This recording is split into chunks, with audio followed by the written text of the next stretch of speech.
Are we going? Here we go. Welcome to Staying Relevant, the podcast with two bestest of best pals. They are Peter, James, Jonathan, Joseph, Wicks, and Sam Thompson. Okay, before we actually go into Not the one intro, clap. What in the was that? I don't know, just more game showy. Yeah, we're not on Hits Radio, so let's leave jazz hands and the radio voice alone and just talk normally. Pete will be drinking this evening. And next up, we've got Build Me Up Buttercup, a wedding favourite. So Pete's not going to be drinking this evening. Stop doing that voice. Are you sure? It's aggravating me to the point where I really want to hurt you. Okay, on a scale of 1 to hurt, give me where we're at. You'd die. Oh, wow. Okay, we're at 10. That's, yeah. Okay. So you're still doing it though? Okay. I can't stop. Okay. I don't know what's going on. I think it's when I'm nervous. Just do the intro, me. Well, say you're drinking. No, just get through the intro. Okay. Pete is going to be drinking alcohol. Pete isn't going to be drinking alcohol, and also this is the only bit of the intro that I still want to retain. I know I used to do the intro all the time, and that's when everyone preferred it, but we're trying to give Sam more responsibility. So Not going down well. I won't be drinking, but I will be swearing, and if you don't like that, go fuck yourself. Yeah. Piss off. Yeah, piss off. Yeah. You can carry on. Sod off, Malfoy. Don't know what that means. That's from Harry Potter. It's a lovely dessert, that. Oh, no, it's Milfoy. Milfoy. Yeah. Where are we? Oh, remember, as well as listening, you can watch us now too. The full video is released on YouTube every Friday. After the audio is I'll out do every this Monday. bit as well. So this is the main episode, which Monday, means... Thursday, sorry. This is the main episode, which means that this is going to be released on Monday. You'll be able to watch this on YouTube. On Thursday. No. On Thursday. No, fuck. Sunday. No, on Friday. Shit. So you'll be able to watch the main episode on Friday on YouTube. Then Thursday we'll be doing the bonus episode, which will come out on the Thursday, and then you can watch that on Sunday, which means that you can catch us on a Monday, Thursday, Friday, and if you didn't know, a Sunday. Don't change my shit. Carry on. Before we get started, make sure to hit follow. Why are you looking at me like that? I just don't understand it, mate. We have done nearly 100. My memory's not great. 2 years of this. My memory's not great. Hit follow wherever you're listening or watching, and that will mean you'll be first to know of every new episode, which might be on a Monday, or a Thursday, or a Friday, or a Sunday. Well, no, because they're not new episodes on a Friday or a Sunday. They're the same episodes from Monday and a Thursday. Okay, it's taken 15 minutes to an intro, so I think we should just move But on. hello is what we're really saying to you is welcome in, take a seat, have a pew, and enjoy, relax. Yeah, and we haven't even done the full intro because you need to follow us on TikTok, Snapchat, YouTube, all of that crap. All the socials. At Staying Relevant Podcast. Lovely. I think that went quite well. If you don't know it by now, then, you know. And if you're a new listener, welcome. Welcome to the community. No, don't apologise. You're lucky to be here. Yeah, bored now. So, what should we start with? I think we should start with the fact that you are wearing another lanyard today. I, after 2 years doing the podcast, have finally been given access. They didn't trust me with it, but now I've got access. I've got my own thing. And as we all know, I love a lanyard, so I'll be wearing that proudly. I am now joined in this very studio by not just Pete Wicks, Sam's, as Pete says, hairy little mate. I am joined by documentary superstar that is Peter James Wicks, because I'll tell you what. I just want to point out it's not a documentary, it's a dogumentary. It's a documentary called For Dog's Sake, and it's just been announced. Well done, Peter Wicks. Oh, we can do a little bit of Hits Radio now. Tell us about it. So annoyingly, fucking hell. For the past, no, we can talk about it. But annoyingly, for the past pretty much this year, I've been doing loads of stuff that I can't talk about. But in the next few weeks, we can talk about loads of things, which is exciting for me and not so much for Sam. Not only have I released a book, I've also got my own show. It's a huge year for Peter Wicks. But yeah, it's the only thing, like genuinely as well, the only thing, and I've said this to you for fucking, I don't even know how long, 10 years of doing fucking TV, it's the only thing I've ever wanted to do. So I originally wrote this fucking show 5 years ago and have spent 5 years trying to get this fucking off the ground, and it's finally happened. So for the past 6 weeks, I have been filming my own show surrounded by dogs and puppies. and it's been fucking amazing. So why do we think that it's taken 5 years? Because from what I hear, it's been an unbelievable show. Like, it sounds fucking great. So the problem is TV is such a fucking nightmare. That's the reason.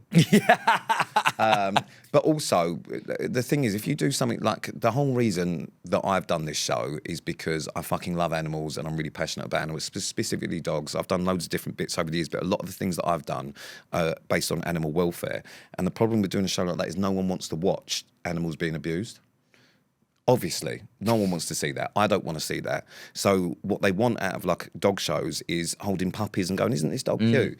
And that's fine and that's great. Who doesn't love a puppy? We want to see the reality of stuff. There's actually a reality behind it. And I think that's the thing, is that what I originally wrote was quite gritty. And as much as people need to see that, people don't want to watch that sort of stuff. So that's why it's taken quite a while. But what I will tell you is there are loads of puppies and fluffy dogs and nice things, but there's also a bit of an emotional roller coaster. Do you cry? I've cried quite a lot. Oh my God. No, but actual tears, or do you well up? No, actual tears. Oh my fucking God. The floodgates of... Maybe you'll be a better person for it now. The only thing that makes me a better person is dogs. And me. You said it on many an interview, so you can't even back out of that. Yeah, but that's kind of like, showbiz talk. But in real life, yeah, animals make me very, very happy. So it's been fucking amazing. And I have been genuinely, and I know everyone kind of says this when they do like a show. Oh, can I guess what you're going to say? What? I am just gobsmacked with the amount of responses we've had. No. Shit. No, I was actually going to say that the team that I have doing this with me, like... producers and fucking everything, it's a quite small team, could not have got a better team.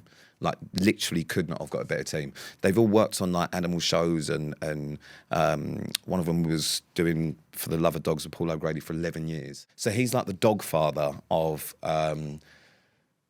like dog shows. Do you know what I mean? He's amazing. And but anyway, so they've all done that sort of stuff, and they're just the most amazing team. And the place, kind of the shelter that I'm based in, which is Dogs Trust in Basildon, because I've been doing it in conjunction with Dogs Trust, which is an amazing charity who I've supported for years.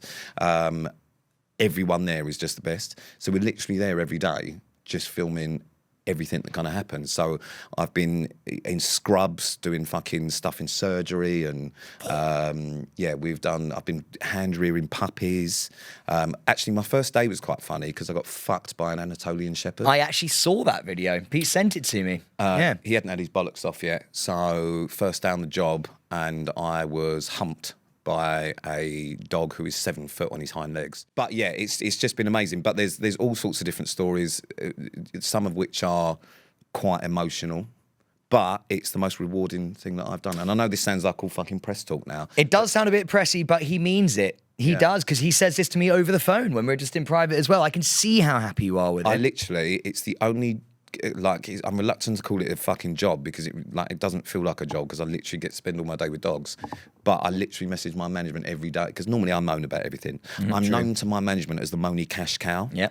That's literally what I'm saved in their phone as.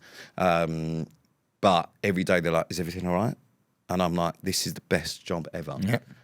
So I fucking love it. And I'm not even involved. And that's part of the reason why it's the best job ever. So, yeah, that's going to be coming out later this year. I haven't got an exact TX yet, because... TX, it meaning? Oh, that's the date that's released, like first episode date. Yeah, good point, yeah. But, yeah, so later in this year. So keep your eyes peeled. Keep your eyes peeled for Pete Wicks, documentary superstar, who actually is, I think, the perfect man for this, because, you got light and shade. We need a grizzly man. We can't just have like a really sort of clean cut, our puppy kind of guy. We need a guy with a dark past for this kind of show. What? Have I got a dark past? I have. Yeah. So anyway, that's my little plug for my little show. So keep your eyes and ears peeled and all that sort of crap. Anyway, let's move on. It's going to be fucking great. Let's move on to Sam. Okay. I don't even know what we're moving on to here. Well, we've had a very busy week, but let's start with your individual bits, because we've done some stuff together as well, which we'll get onto later. But let's start with you individually this week. I don't even know what I've done. There's a couple of things. We've got some bits that I wrote on the thing, which we'll get to in a minute.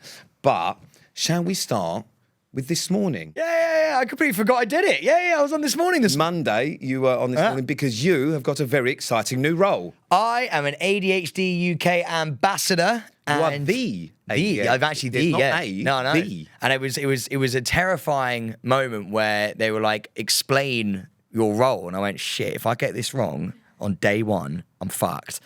And I was next to a psychologist as well. And I was just like, shit, if I say anything, you know what it's like when they're just ready to trip you up. And so I kept on looking at her.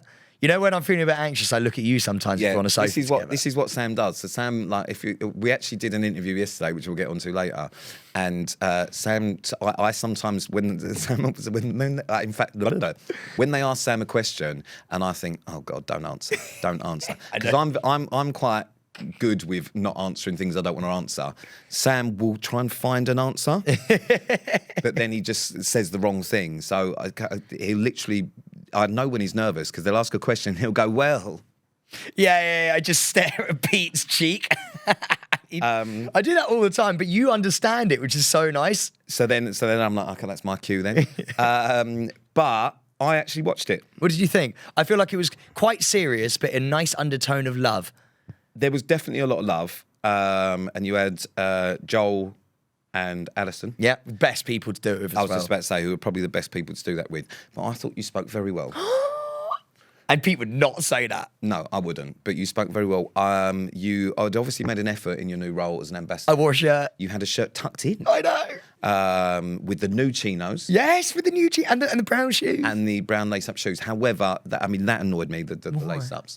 Well, because you tucked the laces into the shoe. I did, yeah, I did. I find that aggravating. Oh, you really looked, didn't you? You really saw. Yeah, well, you're not at school in it like, do you know what I mean? Like, you just tie a shoe like a shoe. I just don't like the lace being on the top of the shoe. Yeah, but that's what men do. Adults. Yes. Yeah. Like, you're not in sixth form anymore. Is that actually what it is? I need to. Okay, fair. It's one of my pet hates, but it's when people tuck the laces into the shoe. I think, grow up. Can I just say something? I love the way that you watched it. When it's something important that means something to you, I'm surprised you haven't, because you are now like a role model and an ambassador for ADHD and the neurodivergent community. I'm surprised you don't have a light crust kind of Superman like.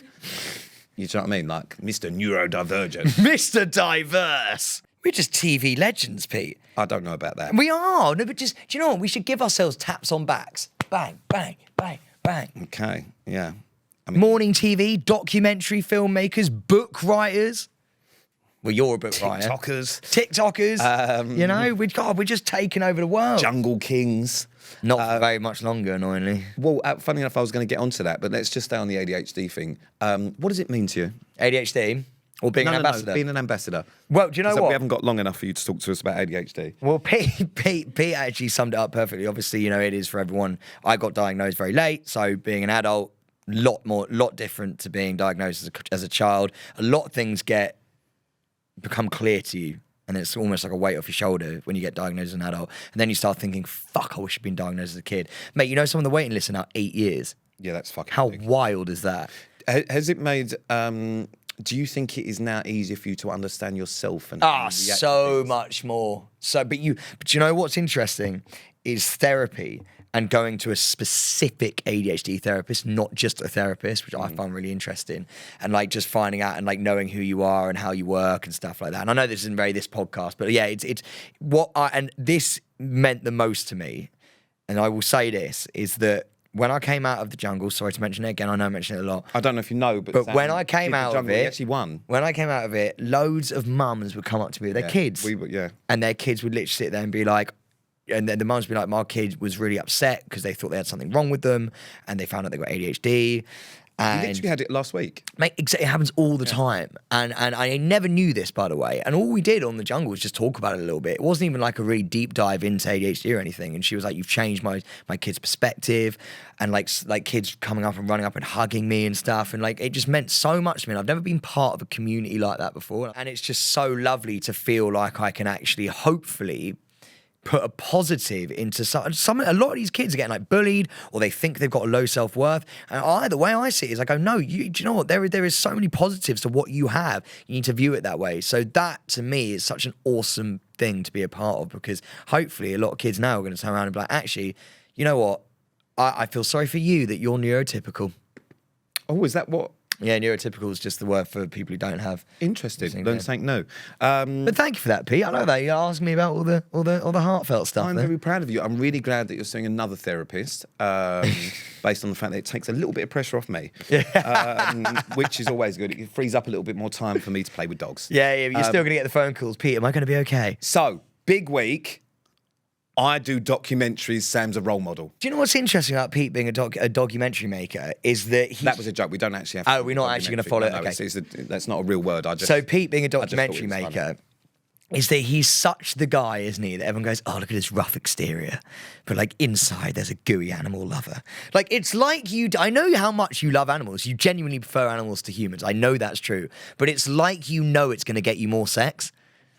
Like it's gonna I did not get expect you. that to go that way. It's gonna get you more sex if you needed it.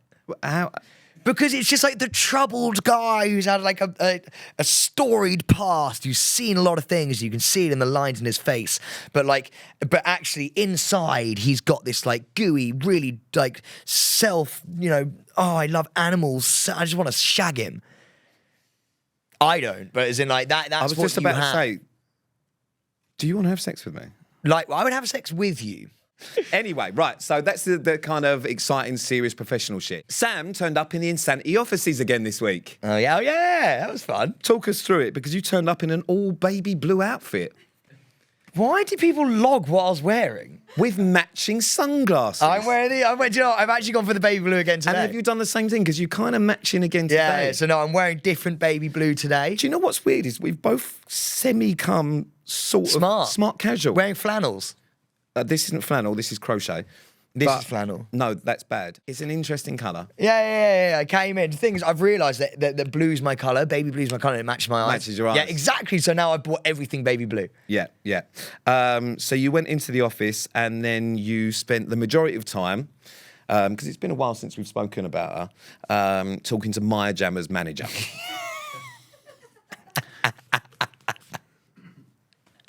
Hey, I was putting the groundwork So in. basically, Sam went in to see his management, and him and Maya have the same management. And instead of actually speaking to his management, he just went and harassed Maya's manager for quite some time. None of that's a lie. That's all true. Quite some time. I'm putting the groundwork in because we're going to get her on this podcast. Well, Sam's been saying this now for 18 months and it still hasn't happened. But I'm sitting next to her on the flight to Mallorca this weekend. Sam is really excited because anytime he goes to Mallorca and Maya's there, normally it's just for work purposes, but now he feels like they're having a mate's holiday. Yeah, well, actually, funny enough, I'm sitting next to Maya's agent on the flight, and I've sat myself right next to her so I can just sort of ply her with the reasons as to why her client should be on this podcast. So Sam is not treating this weekend as the final of Love Island. Sam is most excited about going on holiday with his new friend Maya, to the point where he actually tried to booking a dinner with Maya's manager whilst they're in Mallorca filming. Maya's manager, Izzy, hard declined. She fucking did! Too busy. Mate, she literally went, no, Saturday's my day off. I went, no, but we're flying out on Saturday. She went, yes, it's my day off. I was like, yeah, but we'll hang together. She went, no, we won't. This is Maya's manager. I'm getting buoyed off by the manager as well. Yeah, I mean, she's basically, I think you've got gates to get through. She's gatekeeping. Bro, the devil works hard. Sam works harder. I will get her on this show. That is 100% too. But it wasn't the only thing that happened while Sam was in Insanity this week, because Sam was in a meeting with his management, and then walked in Roman. the nemesis. Yeah, it was a busy Roman day. Kent walked in. Yeah. I mean, it's really, to be honest with you, I'm quite surprised that you've even got your management, because they seem to have good people, and then you. I know, it's really wild actually. So they've got these glass sort of like, you've been in there, these glass walls in these meeting I normally rooms. just go in when something bad's happened. Yeah. People sit down the agents, be like, oi, you, it's not going well. But as I'm having this chat with the agents, I see Roman walk in and we just lock eyes. You know, when Nemesis lock eyes and they just watch each other go, like two lions watching each other stalk the savannah. Yeah, it was less like a lion and more like sort of like an alley cat and a lion. Yeah. Well, he came in looking all lion-like, and I just sort of stared him out, and I went, "No, I see you." Well, prick." it says here that you let out a whimper. Wait, sorry, what? I may have added that. But Roman then told Sam's management to take 30% of everything. To which they replied, "Not much point. There isn't much to take." Do you know what? The in-agency banter is Oh, it's just bents. Like, just me and the agents, we're like bent and dead. It's in the in-agency Rex. chat. There is so much agency chat, though, isn't there? Yeah. Like, about things that happen. Like, the nemesis you make, the sort of like, oh, why are they getting that job? Why are you getting this job? And, like, he literally came in and went, you're not getting much work, are you, Sam? I was like, oh, fucking hell. It's all right, mate. He went, oh, they should probably be taking 30% anyway. And they just left. See, I'm really lucky because my management have mainly all got women. Yeah. So whenever jobs come in specifically for a guy, it's basically just me and Ovi, and Ovi's too busy playing basketball and doing stuff. So I kind of get things by default, I think. I get Roman's off shots. Anything he doesn't want, I get. Well, no. Jordan North gets it, and then it trickles down to him, doesn't it? And then you go after that. I get I'm pond scum. Yeah, Sam's. Yeah, I mean, if we're talking about pond, you're like a sturgeon. So you just kind of float around the bottom, feeding off the shit that drops to the bottom of the pond floor. You're not even up at the top where the scum. But I try and make it seem as if I'm on their level. So like, Roman will walk past and be like, oh, shame I just booked this thing. He's like, I didn't even want it. And I'm like, oh, shit. Yeah, I didn't want that. Why didn't we get it? Yeah. And then actually, then I went in and ruined his meeting with his manager's Izzy as well, Maya's manager. You can see a trend. So, I was just about to say, does Izzy does she just pick the good one? I think so, yeah. And Seb and Johnny are just left with you. Yeah, Seb and Johnny just left with me. Yeah. And I knocked on the door, walked in before they could say come in, and just went, hi guys, I'm not intruding, am I? They were sat there having a proper discussion.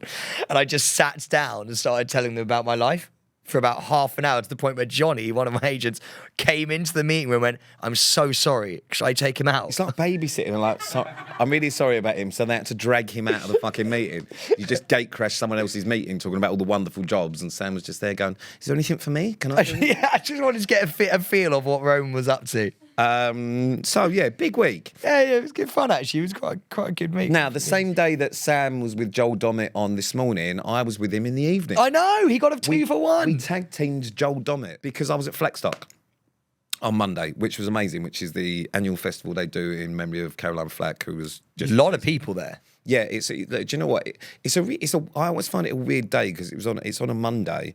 But like the turnout's just fucking amazing. Do you know what I mean? So many people go and it's a real feel-good thing.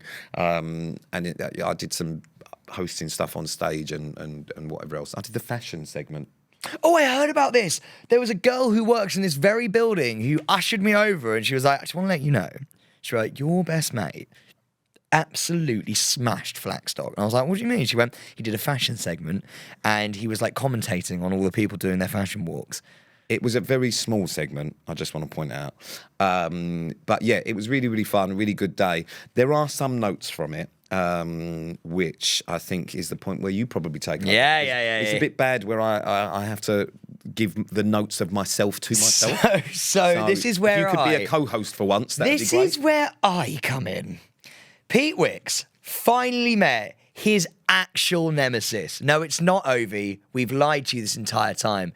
It is, in fact, the man who shares his name, Mr. Joe Wicks. So in all the years, I've never actually met Joe Wicks, and then he came up to me. Did he come up to you or did you come up to him? Tapped me on the shoulder and went, are you Joe Wicks?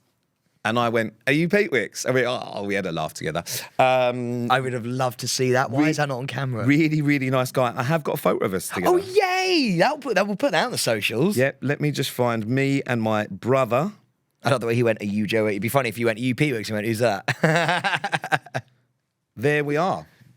And what I realised after this photo was taken, I mean, it's quite bad because in the photo, what you can see is that I'm holding a cocktail. Bear in mind that Joe Wicks is the health and fitness guru, and I had an army jacket on, and you can see in the top pocket there's a beer in it because I had beers in every pocket and a bottle of wine in my back pocket. Is that why you bought the army jacket? Because it's got a lot of space for cartridge ammunition? Yeah. That's absurd. Well, when you go to a festival, you need to be able to carry shit. And by carry shit, I mean carry alcohol. Because you can't keep queuing up. But we spoke to your agent and we were like, go on, what happened at Flaxtock? Is there anything we can use in the podcast? She went, well, other than the fact that he's clearly a drunk. We were like, what do you mean? She goes, he had I quote, a can of beer in each of your pockets and 3 cans of beers in your arms and a pint of wine, wearing a lovely army jacket. Mega pint. At least she said a lovely army jacket. What, a mega pint of wine? What the fuck even is that? If you know, you know. Is that one of them cardboard boxes? No. It's a Johnny Depp mega pint. Oh, yeah. I do actually know what you mean, yeah. But anyway, so back to Joe Wicks. We'll get on to me being drunk in a bit. What I also realised is that I am very, very lucky to be even semi-confused with Joe Wicks because he is a fucking good-looking man. My God. Like, genuinely, he's got the jawline of dreams. He is such a good-looking guy. I just read something that I just fucking love. Ellen informed us that you were downing wine on stage. I can just imagine you doing the fashion segment, just fucking seeing off glass of wine on this. Also, proper seeing it off. Did you shot it? I was drinking straight from the bottle. Oh, fucking Christ. Oh my God, I can see it now. I didn't have a glass. And then that's followed by when Ollie Murs was performing on stage. At this point, Ellen and Pete were dancing, having the time of their lives. We were, yeah. So we were. So you obviously pissed at this point. We were. No, I wasn't actually. I didn't actually get that drunk because I've been working in the day, so I didn't get into about 6, and it starts at like 2. But I literally, the journey was so fucking long. But I've got another story about the journey as well. Did you throw up in that cab or not? No. So we were taken by Bentley. Bentley was sponsoring, so everyone, like, you know, performing or whatever else was taken by Bentley. So this driver comes and picks you up and opens the door, and it's a beautiful fucking Bentley and all that sort of crap. So we picked Ellen up on the way, and then we get there, but the traffic was so bad because it was in Reading. So I've been in the car for like 2.5 hours to get there, but I literally arrived and everyone was calling me 15 minutes from the venue going, where are we? Where are you? I was due on the stage at 6 and I arrived at like 5:58. So they literally ushered me out of the thing, gave me some cards, went, put this T-shirt on, get on stage. And they were like, right, go. So I literally, the first time I'd seen what I was doing was on stage. I hadn't read any of what I was fucking doing. Did you say that to people? Were you like, look, guys, I'm going to be honest with you. So I basically went with, got the gist of it, I'll make it up. And just fucking blagged it. So anyway, so then I come on stage and then that was the point where I was just down in wine because I just needed to catch up a little bit. But yeah, so when Ollie Murs, by the way, Ollie Murs is a fucking great performer. Unbelievable. One of the best. Like, honestly, yeah. Like, really great performer. And he had a lovely set of Cuban heels on, and we know how much I love a Cuban. You do love a heel. It was real good. But before that, there was another bit where I was on stage singing with a choir. Sorry, what? So I was with Diana Vickers and Jess Wright, and they had singers, and they had, you know, like Tom Walker and fucking people like that. That's the guy, isn't it? And I will leave a light. I will leave a light. So they were doing like a choir thing, and we all sang like a prayer, but everyone was dancing on the stage because we went to the front of the choir, and I looked so awkward. What did you do? Did you do the shuffle? I sort of did like a weird 2-step while singing, but also, and this is how rude is this? Diana Vickers, great singer, love Diana Vickers. Jess Wright can also sing, but everyone had been given a microphone. Other than you. Apart from me. And when I came off and I went, why didn't I get a microphone? They went, come on. That's literally what they did. So everyone had a microphone to better sing, apart from me. So I kept trying to grab people's microphones. Oh, no. And they kept going, no. Yeah. No. So in the end, I didn't know what to do. So I just kind of did a bit of a weird 2-step and was just occasionally pulling out beers from my pocket. You're like during the choir. drunk uncle. So I looked potentially like I had... Oh, we've got a video. Oh, yeah. I don't think that's the right video. Because there's actually videos of me on stage from people in the audience. Wow, you are dancing. I've not even seen this. You've done the step forward that you love. Who's recording this? Ellen. Oh, Ellen. Oh, it might be. Let's have a look.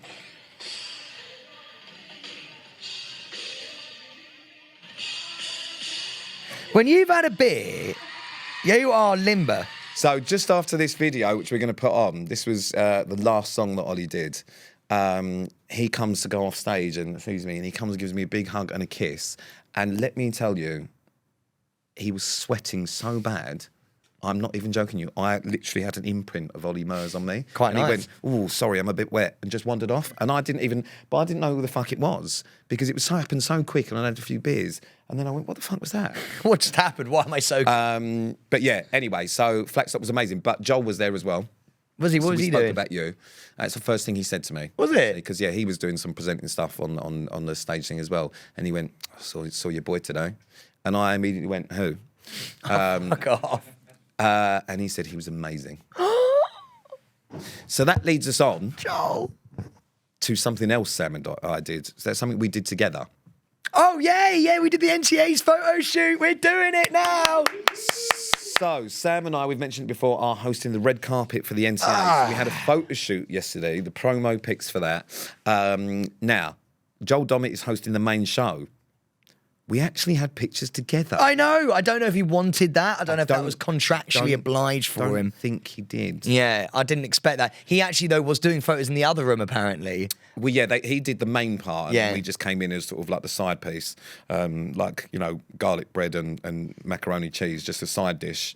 A couple of cheesy legends, though. And I think Joel started to get the ump at one point when you kept saying to him, it's so nice to be co-hosting with you.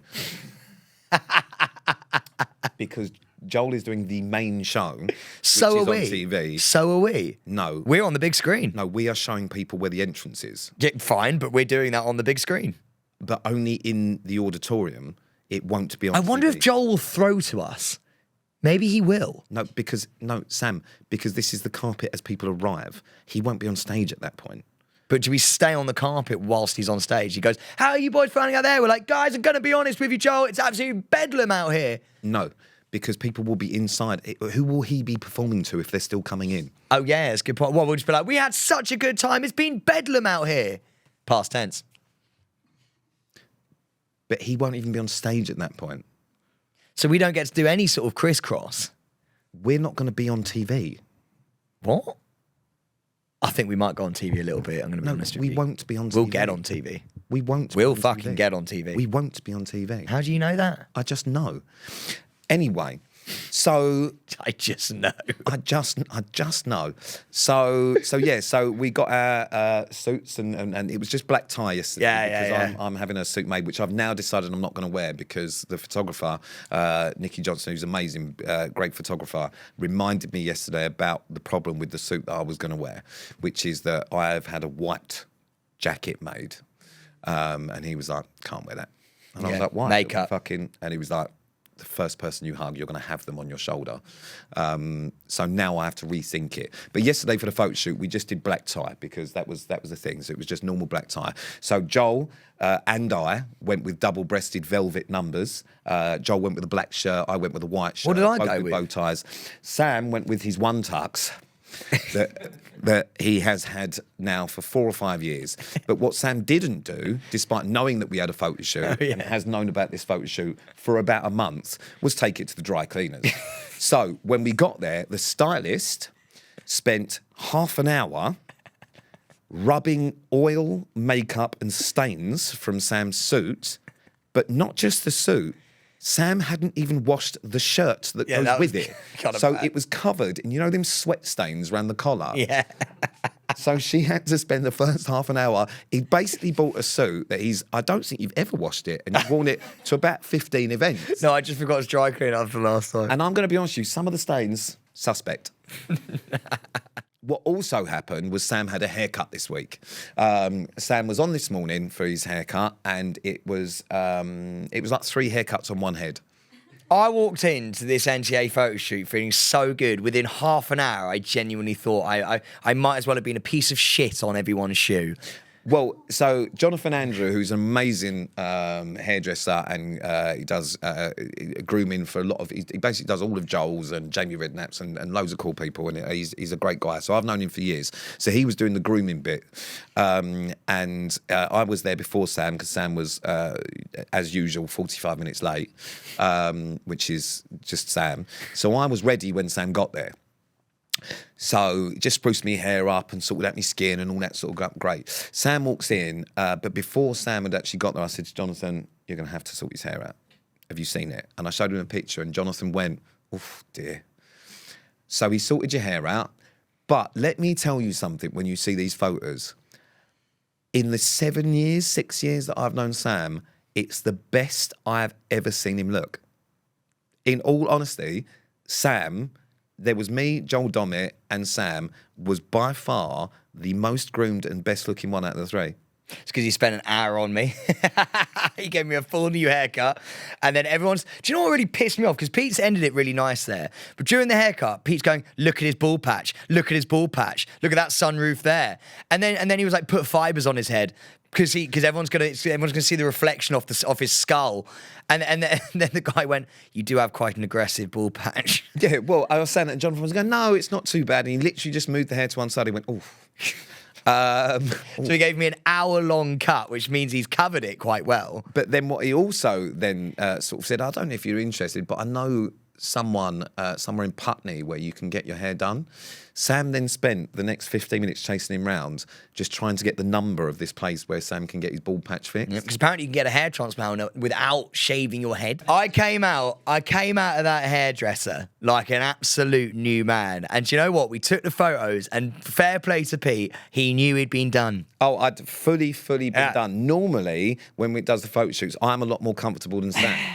Not that day, sir. Sam was absolutely loving himself to the point where after every picture, he'd go to the thing and went, "Oh my God, I look amazing. Oh my, look how good everyone, how good do I look?"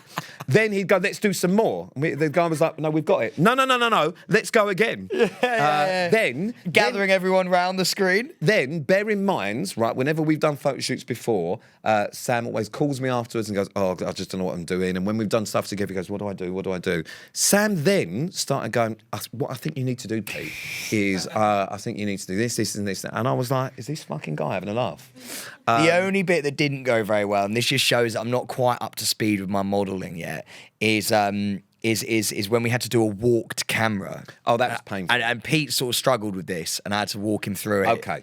So he couldn't put his feet forward at the right time, and it was all just a bit of a mismatch. But other than that, it went quite well. Luckily, our listeners know that when you say things like that, what you're referring to is you're speaking about yourself. And not me. Whenever Sam says, and the thing is, Pete struggled, what Sam means is, I really struggled and this is what I was doing. But we got there in the end. But we had to hold mics and yeah, it was nice. Then Joel Dommett asked us for a selfie. I know, he asked us. Yeah. So what Sam did was he took that opportunity to literally do that weird, creepy walk he does, his little kind of jog run, when he gets excited about saying, "This is what Sam does." Not with the hands. I don't do the hands. Fuck, I'm not like a T-Rex. No, that's literally what you do. To grab his phone, and Joel just wanted a quick selfie before he left because we had some other bits to do. Sam wouldn't let him leave for 10 minutes because he was getting every angle he possibly could, doing videos with him. "Joel, just tell everyone I'm great and how good I look." Like that sort of shit. It was fucking wild. So I've got to be honest with you. I feel like when we were in there, I just felt like I had to hug him, and I don't know why. Well, because you do this a lot. Personal space is not something you understand. But I want to show and convey to Joel how much I want to be there with him, and I feel like a hug does that. Yeah, but you attached yourself to him like a koala to eucalyptus. It was fucking wild. I just don't understand why you do it so often. To let them know that they can be comfortable in my surroundings. Okay, well, judging by what he's just said, he wasn't comfortable. But also, the nicest man in TV. Yeah. Actually quite harsh, though. Yeah. Well, I genuinely went in being like, we're three co-hosts. Okay, well, I went in thinking, what do you think we're going to do? We're just going to sort of fluff his like shoes and that, shiny shoes. That's basically, we're just extra. Pete, we're an integral part to this day and this process. Should we have a couple of drinks beforehand, do you think, just to get us a little bit loose and limbered up? I mean, I will be. I'll do a tequila shot with you. How about that? No. Yeah. No, we'll get pissed. No. Why? Why are you saying no? I mean, I'll be honest with you. We had to do an interview afterwards as well. And based on our performance last year on the red carpet, I have absolutely no idea who has made the decision to let us host the entire red carpet. Because we're going to be coming up on stage next. No, we're not going to be coming up on stage. How do you know? What if he brings us on stage as his two lieutenants? Why would he do that? He might be like, and thank you so much to obviously my teammates, Pete and Sam. Come up on stage, let everyone give you a clap. That will be our moment. Well, because at that point, you won't be able to find me because as soon as that's done, oh boy, am I getting pissed. Do you know what? We'll have a Prosecco before. But actually, what we can talk about, which is annoying, is this is now my 10th NTAs, and how many of you? Third or something? Third, yeah. But Sam, like in the 10 years that I've done it, I've always been up in the boxes. Sam has always been down on the floor. And I always say that the boxes, are better because there's a bar in there, you can just get pissed. This year, I've got to sit on the fucking floor. With me. I'm there as with you. But I can't have a drink. You actually can't, by the way. I can't get up. Do you know how hard it is to leave and go upstairs as well? You're going to have a fight with a bouncer. Well, no, because He's bringing the army jacket. I have had a hidden pocket made in myself. No, you haven't. Because I've also bought a hip flask. Can I have some of your flask? No. Why? Don't be like that. If you're going to share with anyone, it'll be me because we know what our saliva's like. You know, I'm not intoxicated. 2 things that have happened in this podcast today that I am worried about. You don't know what my saliva's like. No, but it's like we know each other so well. And secondly, we're not going to have sex. No, but we know each other so well that you won't mind sharing a flask. Are you joking, mate? You go to the doctors, I'll catch something from you. You might get tonsillitis to get there quite a bit. Yeah, we could get anything from you, couldn't I, really? Because you've got every disease under the sun. I do love a doctor. Fucking absolute madness. Sam's actually now, not only has he got a PA, 3 management, he's also got a personal doctor who takes round with him in case he gets a cough. That's not true. The other It's ones not are. far off, is it? What we will have, though, no, on a serious note, is before we do the red carpet, we'll have a couple of Prosecco's together. Yeah. Why are you holding your mouth like that? Okay. And that's it from this week's No, podcast. come on. I'm done. We'll have a couple of tipples. Yeah, if you ever say that word again. What do you mean? I'm dead serious as well. Why? I don't understand. A prosexy? Yeah. Yeah. A couple of Prosecco's for the boys. Oh, that was disgusting. I'll buy the bottle. That was disgusting. On me. Well, now I know you're lying. Have a couple of Prosecco's between both of us. Why? I don't drink Prosecco. Why? I don't know. Oh, I love a Secchi. Oh, I don't. Oh. Oh, I love it. Bit of fizz. Yes, please. Do you not like a bit of fizz? Do you not want a bit of fizz? Don't touch me. What do you mean? I'm so confused. That's it for this week's Staying Relevant episode because I'm going to go and throw up. Thank you for listening. We'll be back next week. No, we'll be back on Thursday with the bonus episode. We should go for bottomless brunch. You'll be able to watch this episode on Friday on YouTube. Make sure you rate, review, follow, do all of that crap. I am off to get as far away from Sam as possible. And I'm off to follow him. Oh, we're actually going home together today. Okay, third thing that sounds weird. Yeah, but we actually are. Because we have work to do. Yeah. Not because we're going to go home, swap saliva and have sex. All I'm going to say to you, Peter, is get ready because it's a warm day out there and we may be wearing inflatable outfits. No, I'm not doing that again. That's all I'm going to say. No. Mate. I'm just going to leave you with that. We need to go. No. We need to leave the listener. No, I did it for you last week. I'm not doing it again. Okay, fine. Sam, I'm not. I've got to go out tonight. That's fine. I've got shit to do. I have got shiny shoes on. I'm not wearing a fucking inflatable. That would look perfect on you. Sam, by the way, and I mean this. Say nay more. Say nay more. No, I got it. Okay. I got it. Fine. But it was just really, really bad. Okay, cool. We are Trot going to be wearing inflatable outfits. Staying Relevant was an Insanity Studios production.